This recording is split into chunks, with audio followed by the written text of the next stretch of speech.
فرمایا ان اللہ اشترى من المؤمنین انفسهم واموالهم بان لهم الجنہ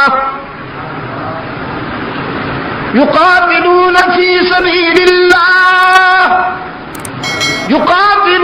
في سبيل الله فيقتلون ويقتلون وعدا عليه حقا في التوراة والإنجيل والقرآن ومن أوفى بعهده من الله فاستبشروا. کیا کہا؟ فاستبشروا.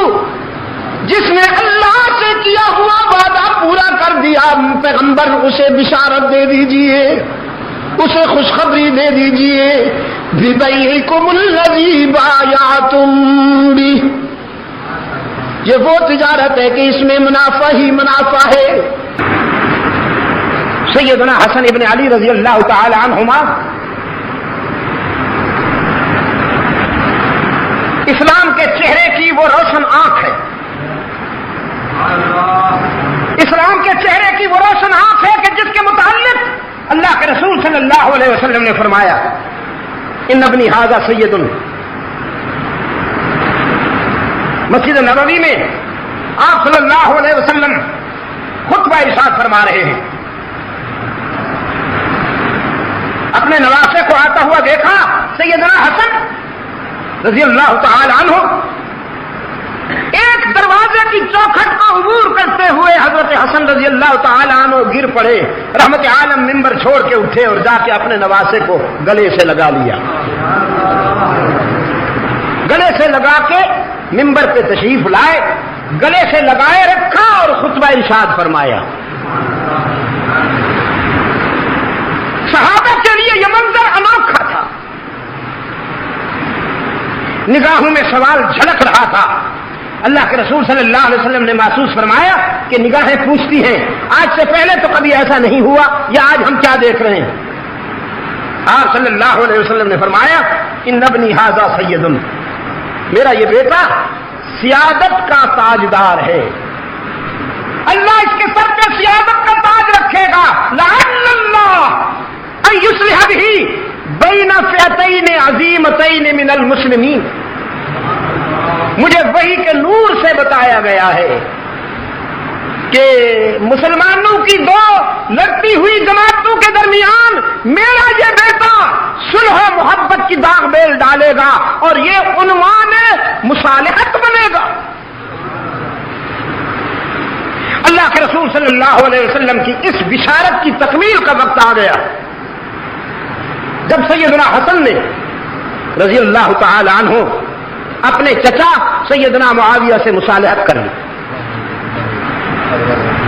جی مصالحت کر لی اور اب دیکھیے اس مصالحت کے بعد سیدنا معاویہ رضی اللہ تعالی عنہ نے حضرت حسن رضی اللہ تعالیٰ عنہ سے فرمایا بھتیجے کیا چاہتے ہو. انہوں نے جو شرائط لکھی ظاہر ہے کہ وہ شرائط اللہ کے دین کے لیے تھی، امت مسلمہ کی خیر کے لیے تھی. معاویہ رضی اللہ تعالیٰ عنہ نے سفید کاغذ بھیجا حضرت حسن کے پاس اپنے دستخط کے ساتھ. فرمایا میں دستخط کر کے بھیج رہا ہوں، جو آپ کی مرضی آئے وہی شرائط لکھ دیں، مجھے پیشگی منظور ہے. اسلام کی تاریخ میں نہیں، میں دعویٰ کر رہا ہوں کہ انسانی تاریخ میں اس کی کوئی مثال نہیں ملتی کہ کبھی کسی نے ایسے بھی مصالحت کی ہو کہ سفید کاغذ پہ دستخط کر کے بھیج دیے ہوں، چاہے اس کے اوپر حضرت حسن لکھ دیں کہ میری پہلی شرط یہ ہے کہ آپ ہٹ جائیں اور سلطنت میرے حوالے کر دیں. تو معاویہ تو دستخط کر چکے تھے نا. اگر حضرت معاویہ حق و صداقت کے معیار میں پورے نہیں اترتے تو پھر اس سفید کاغذ پر حضرت حسن ابن علی کو پہلی شرط یہی لکھنی چاہیے تھی کہ آپ ہٹ جائیں، میں قرآن و سنت کے نظام کو چلانے کے لیے آ رہا ہوں. لیکن ایسا نہیں کیا انہوں نے. انہوں نے جو اپنی شرائط لکھی اس کی روح یہ تھی کہ دور خلافت راستہ کی روشنی میں فیصلے ہوا کریں گے.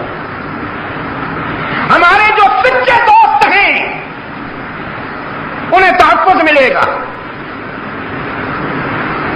اپنی ضروریات کے لیے انہوں نے کچھ سالانہ اخراجات کا بھی ایک تخمینہ لکھا جسے منظور کر لیا گیا. منظور تو کیا کیا جانا تھا وہ تو پہلے ہو چکا تھا. اب اس کے بعد 41 ہجری کے بعد حضرت حسن رضی اللہ تعالیٰ عنہ تقریباً 6.5 سال زندہ رہتے ہیں. 6.5 سال کوئی معمولی سا بھی اختلاف نہیں ہوتا حضرت معاویہ سے. مکمل یگانگت اور وحدت کے ساتھ اور تعاون کے ساتھ چلتے ہیں. ان کا انتقال ہو جاتا ہے. پھر سن 60 میں حضرت معاویہ کا انتقال ہو جاتا ہے. تو 41 اور 60 کے درمیان کتنے سال ہیں؟ 19 سال. ان 19 سالوں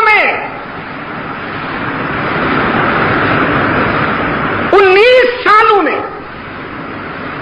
19 واقعات تو کیا ایک بھی واقعہ ایسا نہیں کہ کبھی سیدنا حسین رضی اللہ تعالیٰ عنہ اور حضرت معاویہ کے درمیان کوئی اختلاف ہوا ہو یا ٹینشن ہوئی ہو. اگر ہوئی ہو تو دکھائیے, کسی بھی کتاب میں دکھائیے کہ حضرت حسین رضی اللہ تعالیٰ عنہ اور سیدنا معاویہ کے درمیان کوئی ٹینشن ہوئی ہو. نہیں. سیدنا معاویہ رضی اللہ تعالیٰ عنہ کے انتقال سے پہلے امت مسلمہ کے جو صاحب الرائے روشن ضمیر بزرگ تھے ان کی مشاورت ہوئی اور اس مشاورت کی روشنی میں یہ طے ہوا کہ آئندہ قیادت کا بوجھ اور ذمہ داری ابن معاویہ پہ ڈالی جائے. یہ 58 کی بات ہے. مجھے افسوس ہے, میں بڑے دکھ کے ساتھ یہ بات کہہ رہا ہوں کہ دینیات کا جو چیپٹر اس وقت پڑھایا جا رہا ہے اسکولوں میں, اس میں یہ جھوٹ لکھا ہوا ہے, یہ افترا کیا گیا ہے, یہ بہتان لکھا ہوا ہے کہ معاویہ نے اپنے بیٹے کو بادشاہ بنانے کے لیے امت کو دھوکہ دیا.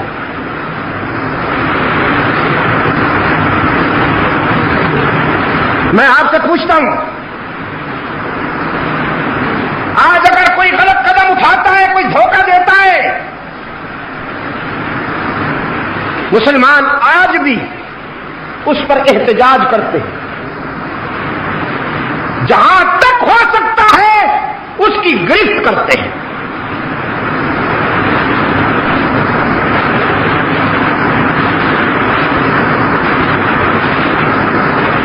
آج ہمارے دوست جن کے پاس اقتدار ہے وہ محاسبے کا عمل جاری کر رہے ہیں کہ پچھلے دور میں حکمرانوں نے جو کچھ کیا ان کا حساب لیا جائے گا. پھر جب یہ جائیں گے تو جو اگلے آئیں گے وہ ان کا محاسبہ کریں گے. میں آپ سے پوچھتا ہوں, سیدنا معاویہ رضی اللہ تعالی عنہ نے خدا نخواستہ جس طرح کے دینیات کے اس چیپٹر میں جھوٹ لکھا ہوا ہے, ایسا کوئی قدم اٹھایا ہوتا امت کبھی انہیں معاف نہ کرتی. یہ اس دور کے راوی کو تو دکھائی دیا, اس دور کے گروہی عصبیت کے بیمار مورخ کو تو دکھائی دیا, لیکن اس وقت جو کروڑوں کی تعداد میں مسلمان تھے انہیں کیوں نہیں دکھائی دیا؟ مکمل اتحاد کے ساتھ فیصلہ ہوا, مکمل اتحاد کے ساتھ فیصلہ ہوا. اور بیٹے کو نامزد کرنا میں تسلیم کرتا ہوں کہ سنت شیخین تو نہیں لیکن حرام بھی نہیں. اگر باپ کے بعد بیٹے کا برسر اقتدار ہونا حرام ہوتا تو پھر سیدنا علی رضی اللہ تعالی عنہ کے بعد سیدنا حسن کبھی یہ ذمہ داری قبول نہ کرتے. انہوں نے یہ ذمہ داری قبول کر کے عملاً ثابت کر دیا کہ باپ کے بعد اگر بیٹے میں صلاحیت ہے تو اقتدار کی ذمہ داری سنبھالنا حرام نہیں ہے. قابل ذکر 5 حضرات نے اختلاف کیا تھا. سیدنا ابو بکر صدیق رضی اللہ تعالیٰ عنہ کے بڑے بیٹے حضرت عبد الرحمن نے، سیدنا عمر رضی اللہ تعالیٰ عنہ کے بیٹے حضرت عبداللہ نے، حضرت زبیر کے بیٹے حضرت عبداللہ نے، حضرت عباس کے بیٹے حضرت عبداللہ نے، اور حضرت علی رضی اللہ تعالیٰ عنہ کے فرزند سیدنا حسین ابن علی رضی اللہ تعالیٰ عنہم نے. حضرت عبد الرحمن ابن ابو بکر رضی اللہ تعالیٰ عنہ کا سن 60 سے پہلے انتقال ہو گیا. عبداللہ ابن عمر رضی اللہ تعالیٰ عنہ اور عبداللہ ابن عباس رضی اللہ تعالیٰ عنہ نے بعد میں بیعت کر لی. بچ گئے 2 حضرات، عبداللہ ابن زبیر اور سیدنا حسین ابن علی رضی اللہ تعالی عنہ. حضرت معاویہ کے انتقال کے بعد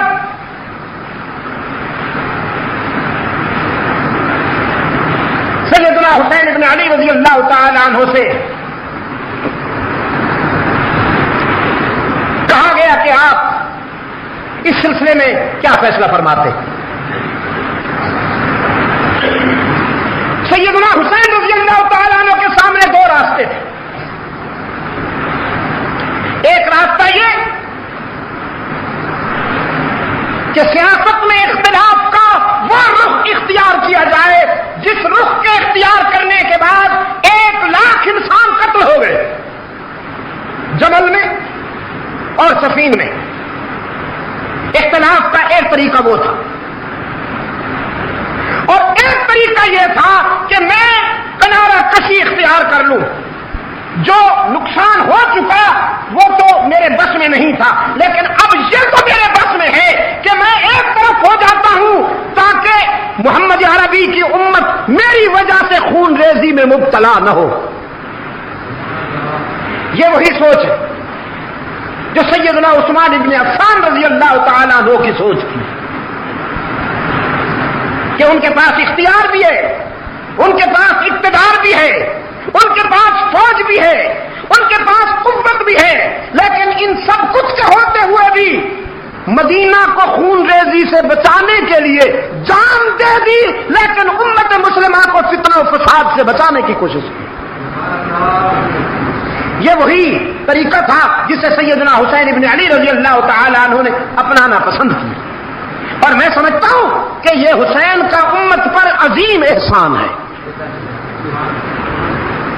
میں آج پورے وثوق سے کہتا ہوں کہ اگر حضرت حسین رضی اللہ تعالیٰ عنہ مقابلے میں آ کر، جس سے آج کل مقابلہ ہوتا ہے لیڈروں کا، اگر سیدنا حسین مقابلے میں آ کر امت مسلمہ کو دعوت دیتے کہ تم میرا ساتھ دو، تو خدا کی قسم امت کا 90% حضرت حسین کے ساتھ ہوتا.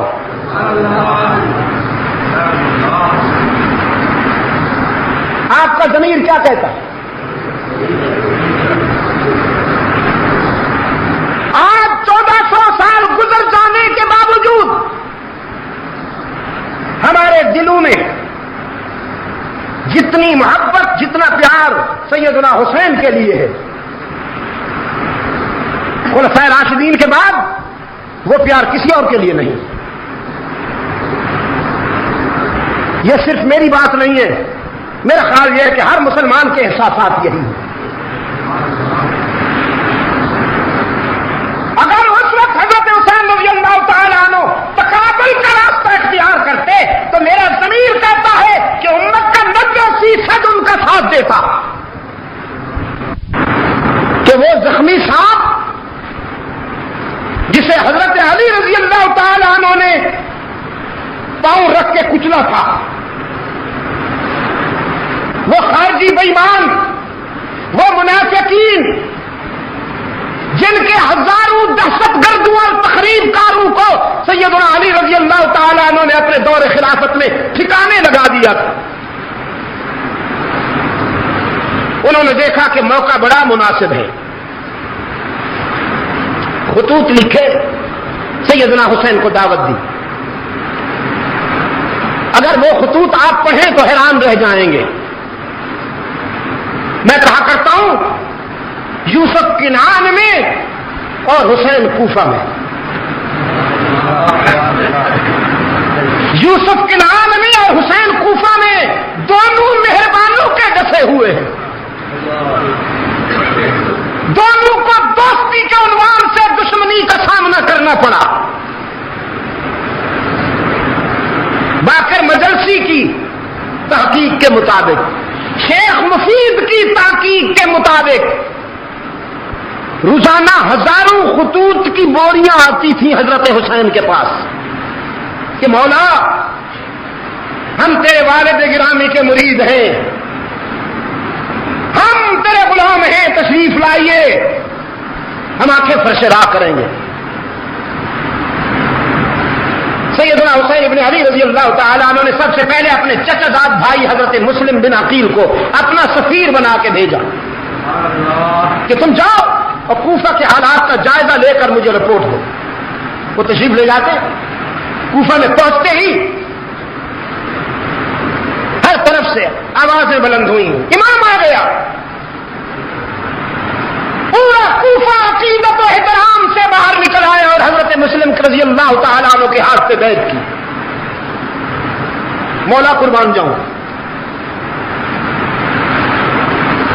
شیخ مفید کہتا ہے تقریباً 32,000 لوگوں نے حضرت مسلم کے ہاتھ پہ بیعت کی. کوفے کی آبادی تھی ہی اتنی, 32,000 انسانوں نے بیعت کی. حضرت مسلم رضی اللہ تعالیٰ عنہ نے خط لکھا سیدنا حسین ابن علی رضی اللہ تعالیٰ عنہ کو, وہ پازیٹو رپورٹ دی, گرین سگنل دیا کہ حالات صحیح ہیں, سب لوگ آپ کے عقیدت مند ہیں. انہوں نے آپ کی نسبت سے میرے ہاتھ پہ بیعت کی, گویا آپ کی بیعت کی. آپ تشریف لے آئیے, نو پرابلم. ادھر یہ خط روانہ ہوا, ادھر گورنر صاحب تبدیل ہو کر آ گئے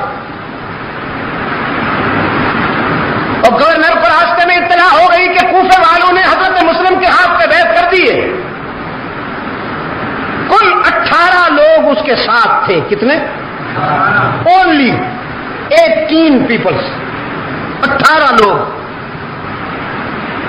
امامے سے چہرہ ڈھانکا ہوا, پگڑیاں اس انداز میں باندھی ہوئی کہ چہرہ نظر نہیں آتا. یہ بلوچستان میں اب بھی ہے, گرم علاقہ جہاں ریت اڑتی ہے اور ہوائیں گرم ہوتی ہیں, وہ چہرہ چھپا لیتے ہیں دھوپ سے, گرمی سے بچنے کے لیے بھی اور مٹی گند سے بچنے کے لیے بھی. تو چہرے پہ امامے کا ایک پلو یوں ڈال رکھا ہے.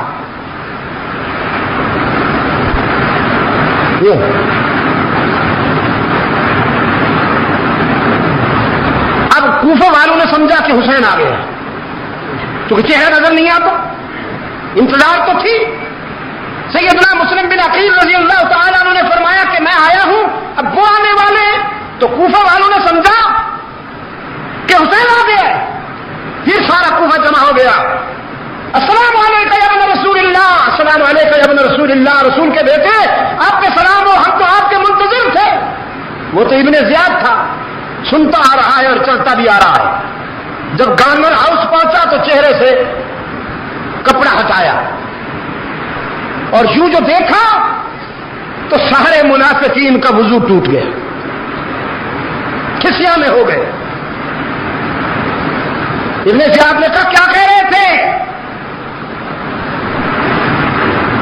یہ کیا کہہ رہے تھے, ابھی میں کیا سن رہا تھا.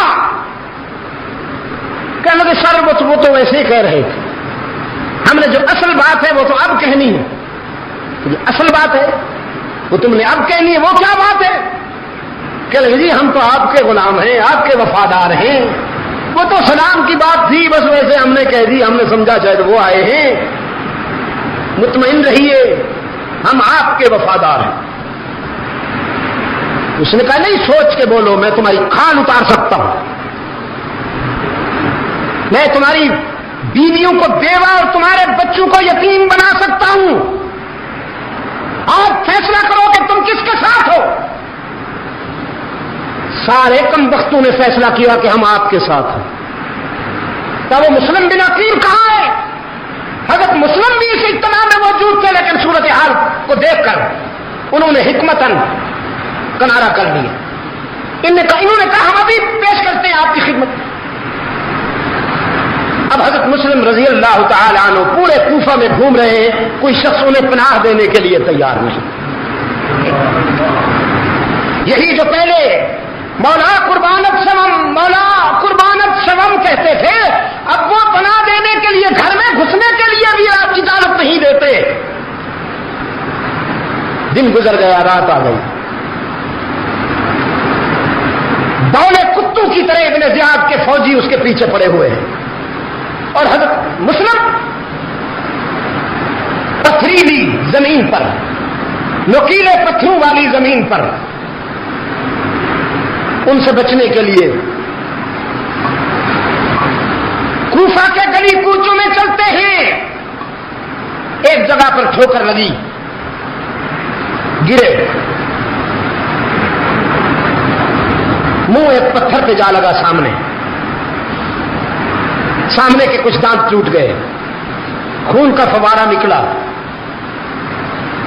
اور آسمان کی طرف دیکھ کر فرمانے لگے محمد کے معبود، محمد نے بھی تجھ سے وفا کی ہے، اس کی اولاد بھی تجھ سے وفا کرنے کا عزم کر چکی ہے، آزما لے جتنا آزمانا ہے۔ قریب کے گھر سے ایک بوڑھی بار نکلی، پہچان گئی، کہنے لگی امام آپ ہیں۔ گھر کا دروازہ کھولا، اندر لے گئی، زخم دھوئے، زخم دھونے کے بعد کہنے لگی ہوں تو بوڑھی عورت ہوں، کچھ کر نہیں سکتی، لیکن محمد کے گلشن کے پھول اتنا تو کر سکتی ہوں کہ اگر کوئی تیر آپ پہ چلے گا تو انشاءاللہ جب تک میں زندہ ہوں وہ میں اپنے وجود پہ لوں گی، کوئی تیر تجھ تک نہیں پہنچنے دوں۔ حضرت مسلم نے فرمایا کوئی تیر برداشت کرنے کی ضرورت نہیں میری وجہ سے، بس صرف ایک مہربانی کر دے، مجھے نہیں پتا کہ میں کتنی دیر زندہ رہوں گا، بس ایک مہربانی کر دے، میرے بھائی حسین تک کسی طرح سے پیغام بھیج دے۔ میں پہلے انہیں رپورٹ دے چکا ہوں، میں پہلے انہیں خط لکھ چکا ہوں کہ حالات صحیح ہیں، لیکن خدا را اب تو کسی طرح سے میرا یہ پیغام ان تک پہنچا دے کہ کچھ بھی ہو جائے کوفہ میں قدم رکھنے کی کوشش نہ کرنا، یہ لوگ اعتماد کے قابل نہیں۔ ساتھ والے کمرے میں اس بوڑھی کا بیٹا سویا ہوا تھا، اس نے خسر خسر سنی تو باہر نکل آیا، ماں سے پوچھا یہ کون آیا ہے؟ وہ کہنے لگی دیکھو اگر کسی کو بتایا تو دودھ نہیں معاف کروں گی، محمد کا بیٹا ہے، اہل بیت کا فرض ہے، آج ہمارے گھر میں مہمان ہوا ہے، بتانا کسی کو نہیں۔ اس نے آ کر حضرت مسلم کے ہاتھ چومے، حضرت مسلم کا دامن چوما، ہاتھ چومے، پاؤں چھو لیے، کہنے لگا قربان جاؤں امام ہمارے گھر میں آیا، سبحان اللہ۔ ماں سے کہنے لگا ماں ذرا تھوڑی دیر کے لیے مجھے اجازت ہے۔ تو کہاں جاتا ہے؟ کہنے لگا میں مسجد میں شکرانے کے نوافل ادا کرنے جاتا ہوں، اللہ نے اتنا بڑا کرم کیا کہ آل رسول کو ہمارے گھر بھیج دیا۔ کہنے لگی اچھا تو شکرانے کی نوافل ادا کرنا چاہتا ہے، تو کبھی فرض نہیں پڑتا بدبخت، آج تجھے نوافل کیسے یاد آ گئی؟ گھر سے نکلا، کنڈی باہر سے لگا دی، سیدھا گورنر ہاؤس، گورنر سے کہا شکار میرے قبضے میں ہے، انعام لاؤ۔ انعام لیا اور حضرت مسلم کو ان کے حوالے کر دیا، مسلم شہید کر دیے گئے۔ سیدنا حسین رضی اللہ تعالیٰ عنہ کو راستے میں اطلاع ملی، وقت اجازت نہیں دے رہا، اگرچہ یہ باتیں پہلے بھی کسی ملاقات میں ہو چکی ہے، لیکن میں اپنے عزیز نوجوانوں کے ذہن میں یہ بات بٹھانا چاہتا ہوں کہ کربلا میں حسین رضی اللہ تعالی عنہ سیاست کرنے نہیں آئے تھے، خدا کی قسم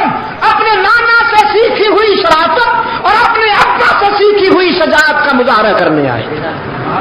بس اگر سیاست کرنی ہوتی تو پھر انداز اور ہوتے. اور وہ میں کہہ بیٹھا ہوں کہ اگر وہ سیاست کرنا چاہتے تو امت کا 90% ان کا ساتھ دے گا. تشریف لائے اور بڑی شجاعت و بہادری کے ساتھ اپنی جان کا نذرانہ پیش کیا. آج ہم حسین کو دیکھتے ہیں رضی اللہ تعالی عنہ. آج ہم عثمان کو دیکھتے ہیں رضی اللہ تعالی عنہ. آج ہم سیدنا علی کو دیکھتے ہیں رضی اللہ تعالی عنہ. آج ہم سیدنا فاروق اعظم کو دیکھتے ہیں رضی اللہ تعالی عنہ. آج ہم سیدنا طلحہ اور زبیر کو دیکھتے ہیں. یہ گلشن اسلام کے وہ رنگین پھول ہیں کہ جن کا سراپا خون شہادت سے رنگا ہوا ہے. ہم ان میں سے کسی کو بھی افسردہ نہیں پاتے. قرآن کے آئینے میں ہمیں ان میں سے کوئی ایک بھی نروس نظر نہیں آتا. اس لیے کہ اللہ نے انہیں اس انجام کی روشنی میں بشارت دی ہے. غم کا پیغام نہیں دیا. فاستبشروا کہتا ہے قرآن کریم.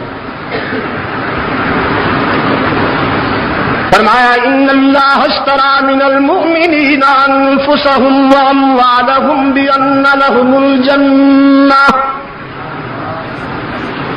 يقاتلون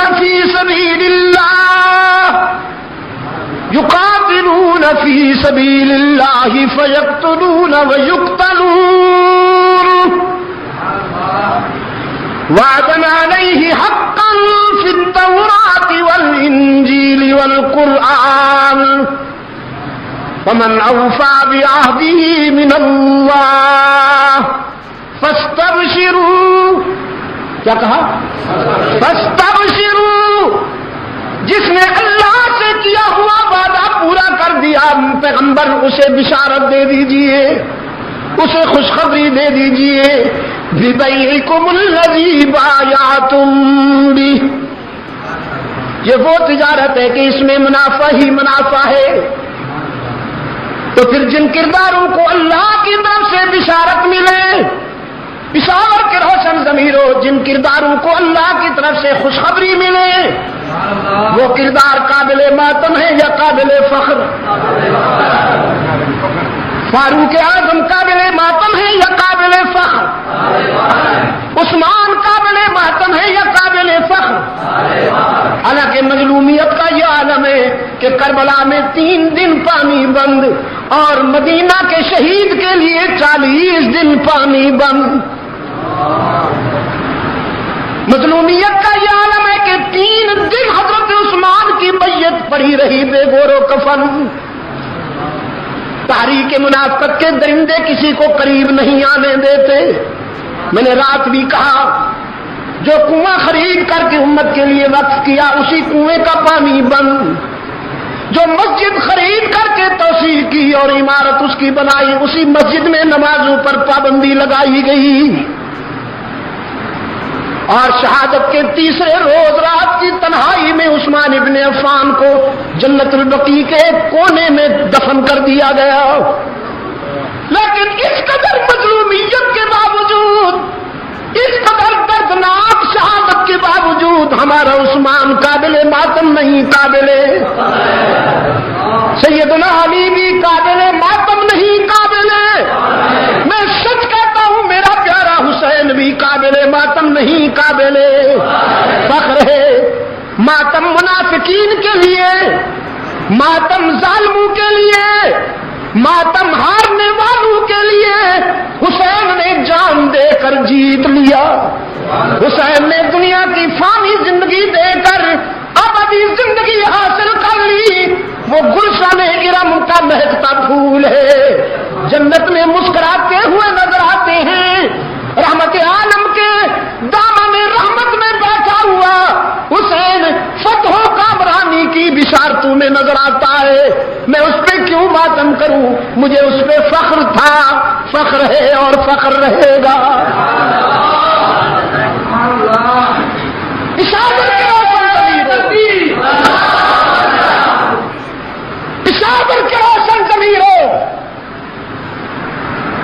میری گفتگو اور میری گزارشات کا خلاصہ یہ ہے، میں نے رات بھی کہا تھا، آج بھی کہتا ہوں، کامیابی چاہتے ہو تو اپنی صفوں میں منافقین کو پہچانو،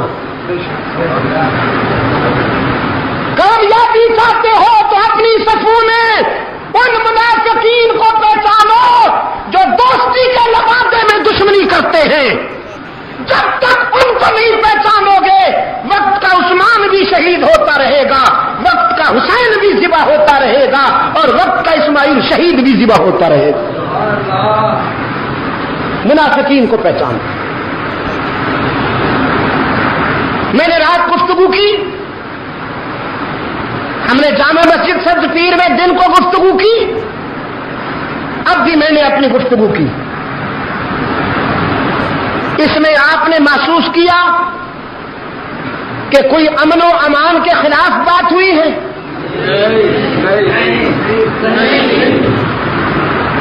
تو پھر انتظامیہ کے ذمہ دار حضرات بھی لکیر کے فقیر نہ بنا کریں۔ ہمارا مقدر دیکھیے، ہمارے فیصلے کسی کانسٹیبل صاحب کی لکھی ہوئی رپورٹ پہ ہو جاتے ہیں، وہ جو لکھ کے بھیج دے بس ایسے سمجھا جاتا ہے کہ یہ وہی ہے، یہ قرآن کی آیت ہے۔ خدا را کبھی ہم سے تو پوچھ لیجئے نا، کہاں سے لائے گا قاصد بیاں میرا زباں میری؟ کہاں سے لائے گا قاصد بیاں میرا زباں میری؟ مزہ جب تھا کہ خود سنتے وہ مجھ سے داستاں میری۔ ڈپٹی کمشنر صاحب، ہو سکتا ہے اس سلسلے میں اوپر سے ہدایات آئی ہوں